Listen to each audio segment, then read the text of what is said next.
Hello all, I am Shatabdi Acharya from Vedang Institute of Technology. So in today's video, we will be taking up another chapter that's actually a very small and easy chapter from your module, which is fuel. So fuel is a thing which we all are aware of, that is nothing new, but we will see some key basic concepts of this chapter. It's actually it's a very small chapter, very few portions are there in your syllabus. So we'll be completing the entire chapter in this video itself.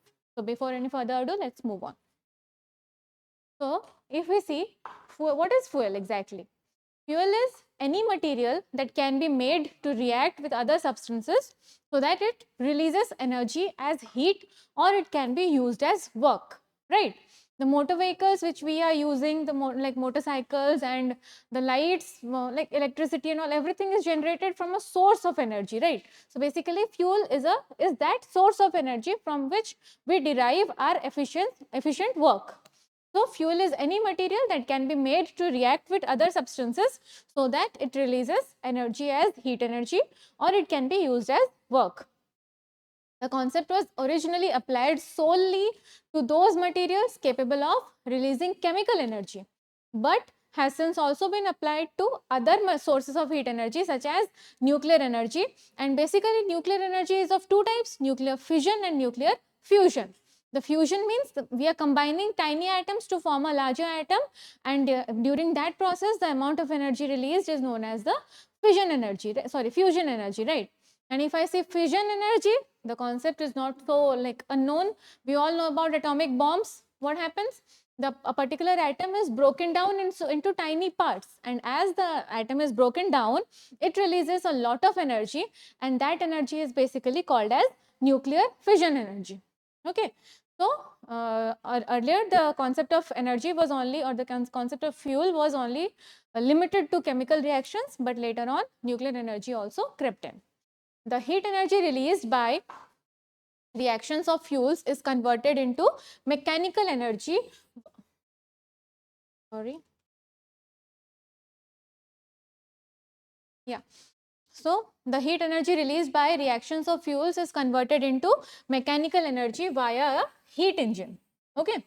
Other times the heat itself is valued for warmth, cooking or industrial processes, as well as the illumination that comes with the combustion, that is for light energy also. So fuels are also used by the cell organisms in the process known as cellular respiration, right? So whatever food we are taking in, that food is ultimately broken down in our body to simpler molecules, and that acts as a source of energy for us. So food is the fuel for human beings, right? So where the organic, like the larger food or macro molecules in the food are broken down into micro molecules, and in the process the amount of energy that is released is used for efficient work. Okay, we are able to do our daily stuff because of food itself, which is a fuel for us. Where organic molecules are oxidized to release usable energy. Okay, hydrocarbons and related oxygen containing molecules are by far the most common source of fuel used by human beings. Okay, we normally burn wood and all for as a source of energy. Wood is basically made up of hydrocarbons only. So hydrocarbon is the ultimate source of energy till now for human beings. Okay, and hydrocarbons are basically made up of carbon and hydrogen. Fuels are contrasted with other substances or devices storing potential energy, such as those that directly release electrical energy, batteries or capacitors. Okay, these fuels are not similar to that of batteries or capacitors. Why? Batteries or capacitors act as storage devices, okay, for energy.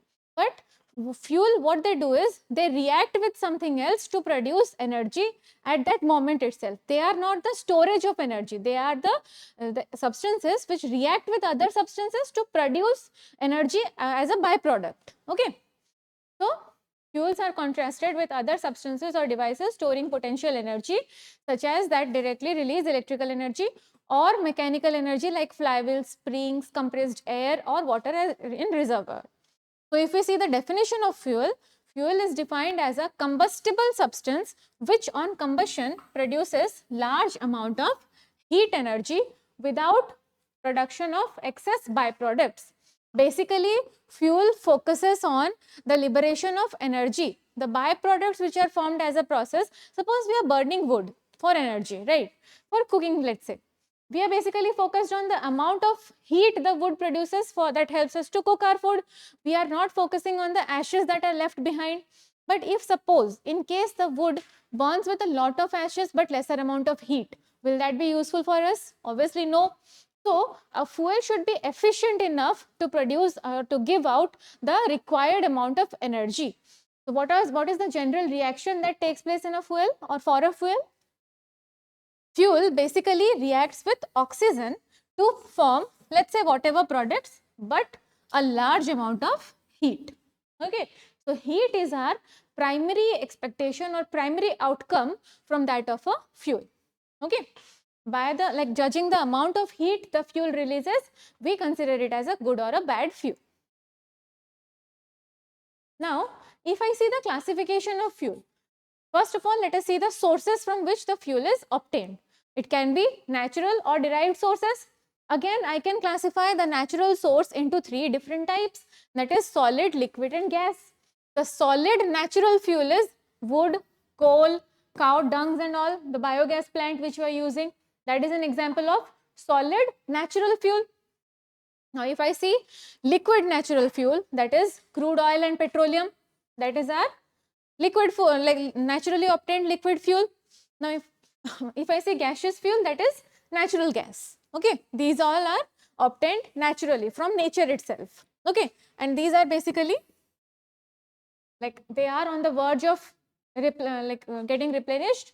Okay, we cannot regain them in a quite in a shorter period of time. They take a very long period of time to be reformed. So these come under the category of non-renewable fuels mostly. Okay, if I say derived fuel, then the solid derived fuel is coke, charcoal, petroleum, coal, briquette. Okay, these are basically our solid derived fuel. If I say liquid derived fuel, they come under tar, kerosene, diesel, petrol, fuel oil, LPG and synthetic gasoline. You just have to go through the names, you don't have to remember all this. And if I say gaseous derived fuel, they can be coal gas, water gas, oil gas, biogas, coke oven, gas blast and furnace gas. Okay, these are basically derived gaseous fuel. These are basically classification of fuel on the source of or nature of origin, right? Natural and derived. Now, if I move on to another classification on the basis of occurrence, fuels may be natural fuels or artificial fuels. Natural fuels are found in nature, example wood, coal, petroleum, natural gas and etc. If I say artificial fuels, they are prepared from natural fuels itself. They are derived from natural fuels, which is coke, kerosene, petrol, water gas and producer gas. These are the things we have seen in the slide before. Now, if I say the second classification, they are based on the physical state. They can be classified again into three types. One is the solid fuel, which are found in their solid state at room temperature, and generally they are wood, coal, charcoal, straw, etc. If I say liquid fuels, most liquid fuels are derived from the fossil remains of dead animals, and when they are exposed to high pressure and heat, they give us our liquid fuel. They are obtained from the earth's crust. Example, petroleum, kerosene, petrol, diesel, alcohol, etc. If I say gaseous fuel, obviously they are in gaseous state, and the example is natural gas, coal gas, producer gas. Okay, this was basically the classification of fuel. Now, the most important thing about a fuel is to know its calorific value. Okay, whether to we can say it is a good fuel or a bad fuel based on its calorific value. The one with a higher calorific value is considered as a better fuel over the other. So, what is the calorific value of a fuel? A calorific value may be defined as the amount of heat energy produced by complete combustion of a unit mass of the fuel or unit volume of fuel in air. Okay, if I am burning that fuel in a unit mass, I am burning in air, then the amount of heat it liberates upon complete combustion, that is called its calorific value. What is a unit? Calorie per gram, kilocalorie per kg, kilojoule per kg, and this is basically the British thermal unit per pound. Okay, so these are some units. Mostly what we use is calorie per gram. Okay, Now let us see what are the characteristics of a good fuel. How will you consider a fuel as good? It should have high calorific value. It should be cheap and readily available. It should leave only small amount of residue or ash when burnt. It should have a controllable combustion rate. Okay, you should be able to control the rate of combustion. Okay, it should not produce harmful combustion products. It should not produce much smoke. It should be non-polluting. It should have moderate ignition temperature. It should not be explosive in nature. Okay, these are some of the characteristics of a good fuel. Okay, now if I say, we'll see some gaseous liquid fuels as well as gaseous fuels. We'll understand what is its calorific value and what are its uses. So, composition and uses of some liquid fuels in the first place. So, for example, if I am taking diesel, then it is a mixture of hydrocarbons between pentadecane to octadecane. Okay, C15H32 to C18H38. All the compounds under this category come under diesel. Okay, the average composition of carbon is around 85%, hydrogen is 12%, and the rest 3% is residue. If I say the calorific value, it has 11,000 kilocalorie per kg. And what are its uses? It is used in diesel engine, right? The cars are running under this. Now, if I see petrol or gasoline, it is a mixture of hydrocarbons between pentane to octane. Okay, C5 to C8. But that was pentadecane to pentaoctane. C15 to C18. This was C5 to C8. Okay, it is volatile and inflammable. It easily catches fire. Average composition of carbon is 84%. Hydrogen is 15%, and rest 1% is a mixture of oxygen, sulfur, and nitrogen. Its calorific value is slightly greater than that of diesel, which is 11,250 kilocalorie per gram. Uses used as a fuel for internal combustion engines of automobiles. Okay, our automobiles run on this fuel. Now, if I see certain gaseous fuels, then the first under this is water gas. Now, you have to remember here the formula for water gas. It is basically a mixture of combustible gases CO and H2, mixture of carbon monoxide and hydrogen.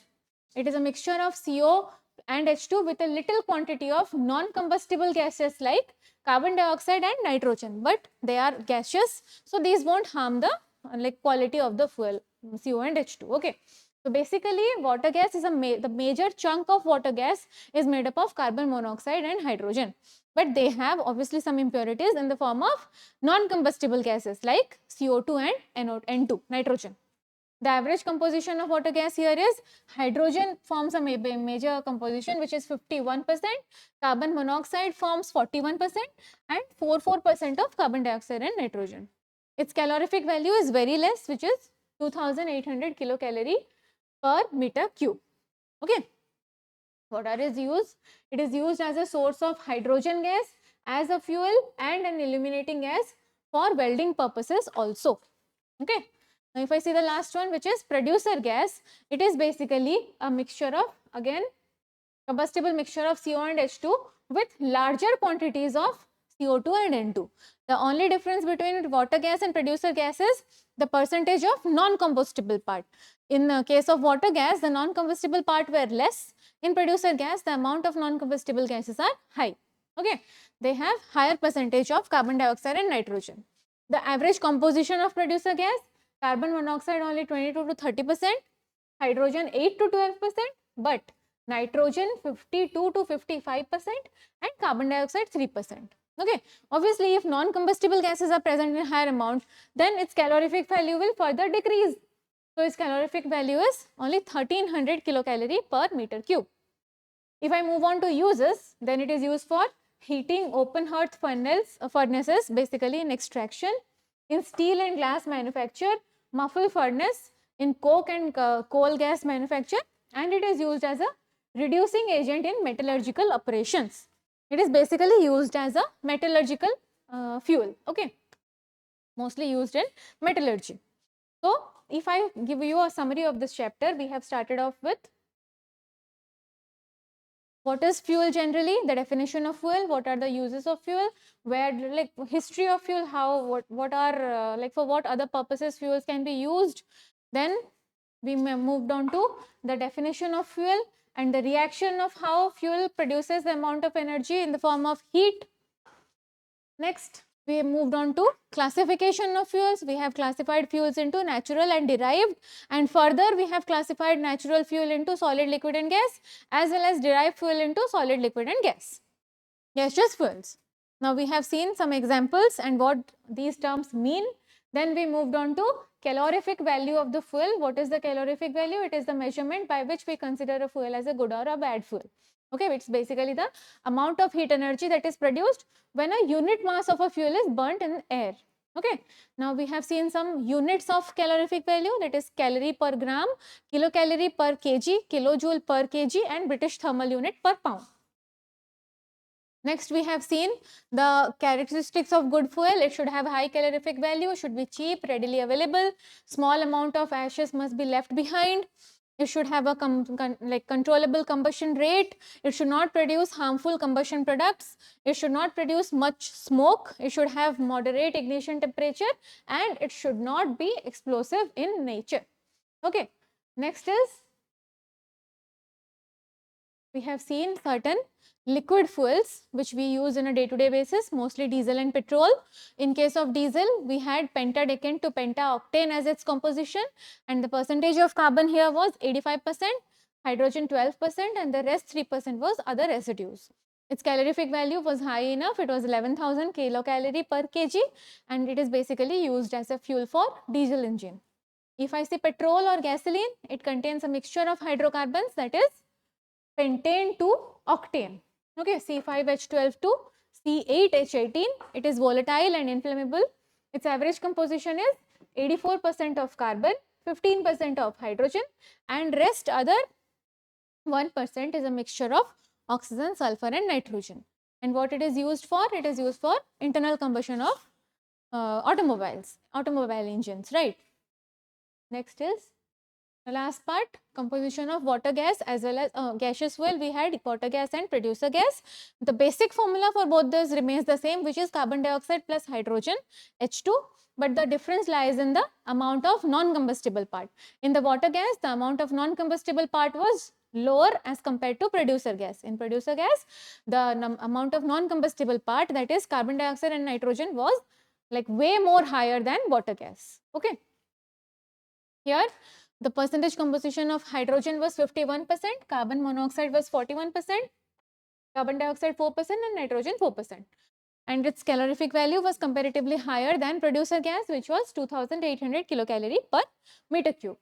Now, if I see producer gas, it had 52 to 55% of nitrogen and carbon dioxide only 3%. Carbon monoxide was 22 to 30% and hydrogen was 8 to 12%. Its calorific value is again very low, which is 1300 kilocalorie per meter cube. Now, if I compare liquid fuel and gaseous fuel, obviously liquid fuels produce or liquid fuels have more calorific value as compared to gaseous fuel. Okay. So, this brings us to the end of this chapter. In this module, we have completed, or in this lecture, we have completed the entire chapter on fuels. I hope you understood the lecture. Thank you so much.